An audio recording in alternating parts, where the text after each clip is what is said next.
श्री शिवाय नमस्तोभ्यम दोस्तों। आज सभी को हनुमान जन्मोत्सव की बहुत बहुत शुभकामनाएं। दोस्तों, आप सबको पता है कि आज है हनुमान जन्मोत्सव, यानी कि आज 12 अप्रैल हनुमान जन्मोत्सव पूर्णिमा भी है। बहुत ही विशेष संयोग बन रहा है, आज के दिन पूर्णिमा तिथि भी है। तो आपको बता दें, आज है 12 अप्रैल यानी कि हनुमान जन्मोत्सव का बहुत ही प्यारा सा दिन। साथ ही साथ आज है पूर्णिमा का विशेष दिन। तो आप सभी लोगों को आज रात में अपने घर पर अपनी फैमिली अपने परिवार के लिए बहुत ही प्यारा सा एक दीपक खुशियों के लिए लगाना है। दोस्तों, आप सबको पता होगा कि आज का ये जो दिन है वो दिन पूरी साल में एक बार ही आता है, हनुमान जन्मोत्सव के दिन। और संयोग ऐसा होता है कि इस दिन पूर्णिमा का भी फल हमें प्राप्त होता है। तो आपको करना क्या है, हनुमान जी के सामने आपको 2 दीपक लगाने हैं, जिससे बजरंगबली की कृपा तो आपके घर पे हमेशा बनी ही रहेगी। साथ ही साथ हम लोग बात करने वाले हैं, वीडियो को पूरा देखिएगा जिससे आप इस उपाय को बहुत ही ढंग से कर पाएँ।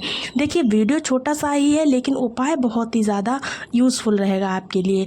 मैं ऐसे दीपक वाली वीडियोस प्रत्येक दिन लाती हूँ जिससे कि आपके जीवन की सभी खुशियाँ आपको मिल जाएं।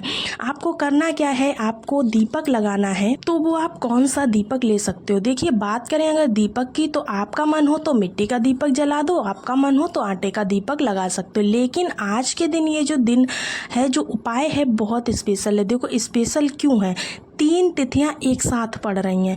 एक तो आप लोग के सामने है शनि देव का बहुत ही प्यारा सा दिन, यानी कि शनिवार का दिन, जो कि बजरंगबली का भी दिन है। ऊपर से आज है बजरंगबली का दिन, यानी कि हनुमान जी का जन्म दिवस। साथ ही साथ तीसरी क्या चीज़ है, तीसरी आप लोगों के लिए है चैत्र की पूर्णिमा, जो कि अपने आप में बहुत ही ज़्यादा विशेष पूर्णिमा मानी जाती है। अब ये 3 तिथियां एक दिन मिल रही हैं, तीनों तिथियों पर आपको एक ही उपाय करने से तीनों का फल मिलने वाला, बहुत ही विशेष दिन है। तो देखिए, आपको करना क्या है, हम सभी लोगों को कौन सा दिया लगाना होगा, यहाँ पर आटे का दीपक आपको लेना है। अब आटे का दिया तो हम सभी को लगाना ही है, और ये आटे का जो दिया है हमको लगाना किसके लिए है, तो देखिए हमेशा ध्यान रखिए, ये दिया हम लगा रहे हैं बजरंगबली के लिए। तो जब हनुमान जी के लिए दीपक लगाएंगे, बजरंगबली के लिए दीपक लगाएंगे, तो आटे के दीपक पे क्या डालेंगे, अरे बताइए ना क्या डालना चाहिए।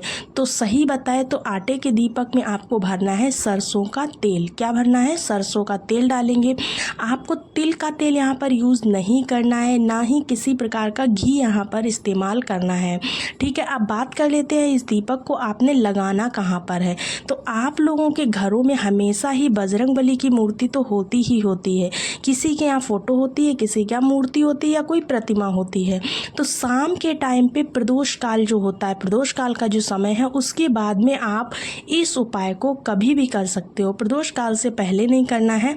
सबसे पहला नियम आपका क्या होगा कि बजरंगबली के जो सीधे हाथ की तरफ, आप बजरंगबली का जो सीधा हाथ है ना, सीधे हाथ की तरफ आपको क्या करना है, जो सीधा हाथ रहेगा बजरंगबली का, मतलब आपका नहीं, बजरंगबली का सीधा हाथ, तो आपको क्या करना है, सबसे पहला काम, सबसे पहले आपने जो दीपक आपने इस्तेमाल कर रहे हो, उस दीपक के नीचे थोड़ा सा आपको चुटकी भर काला तिल रखना है। ठीक है ना, काला तिल रख देना है। उसके बाद में ही उस दीपक को हमें ज़मीन पर रखना है, बिना तिल के आपको दीपक को नहीं रखना है। उसके बाद में इस दीपक को जलाओगे।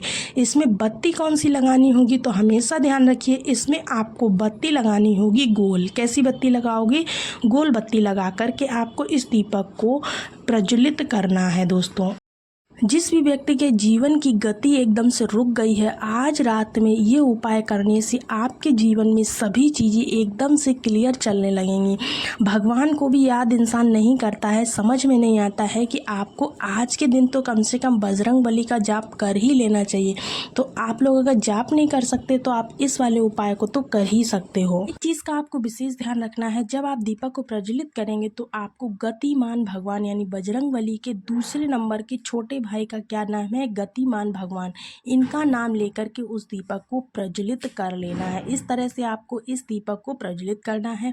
अब एक नियम और समझिएगा, हम यह उपाय कर किसके लिए रहे हैं, तो अपनी परिवार के लिए, अपने परिवार की खुशियों के लिए इस उपाय को कर रहे हैं। तो आपको क्या करना है, अपने परिवार की तरक्की के लिए कर रहे हैं। आपके पास में 2 क्या होने चाहिए, आपके पास में 2 होनी चाहिए लौंग। क्या होनी चाहिए, लौंग।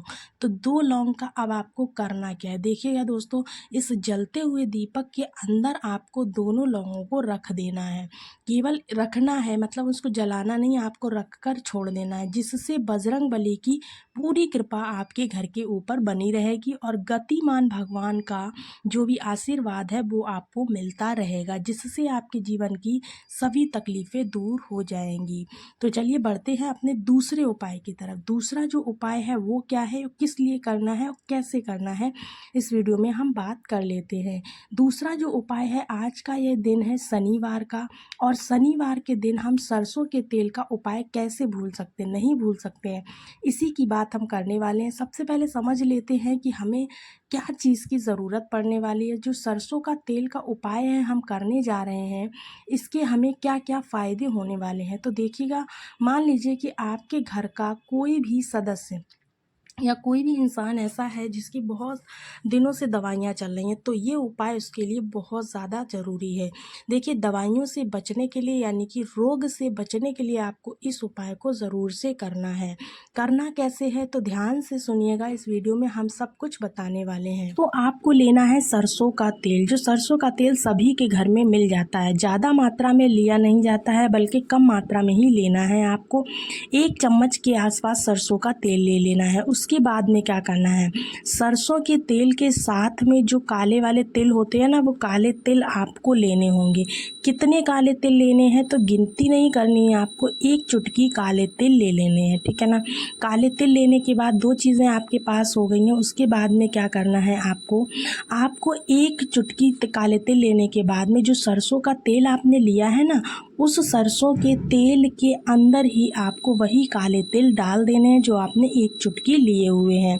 डालने के बाद दोस्तों अब क्या करना है, अब आपके घर का जो भी व्यक्ति बीमार रहता है, बहुत ज़्यादा बीमारी से घिरा हुआ रहता है, अगर वो इस उपाय को करता है तब तो बहुत अच्छी बात है। लेकिन मान लीजिए अगर वो नहीं कर रहा है इंसान, आप बहुत मतलब दूसरा कोई परिवार का, फैमिली का कोई व्यक्ति कर रहा है, तो आपको कैसे करना है इस उपाय को। देखिए, आपको करना क्या है, इस तेल को लेकर के आपको पहुंच जाना है शिवलिंग के पास। चुपचाप से जाना है, बिल्कुल भी बोलना नहीं है। आपको फेस रखना है उत्तर दिशा की तरफ। उसके बाद में आपको क्या करना है, ये जो सरसों के तिल डाला हुआ है ना, उसको आपको महादेव की शिवलिंग पर समर्पित करना है।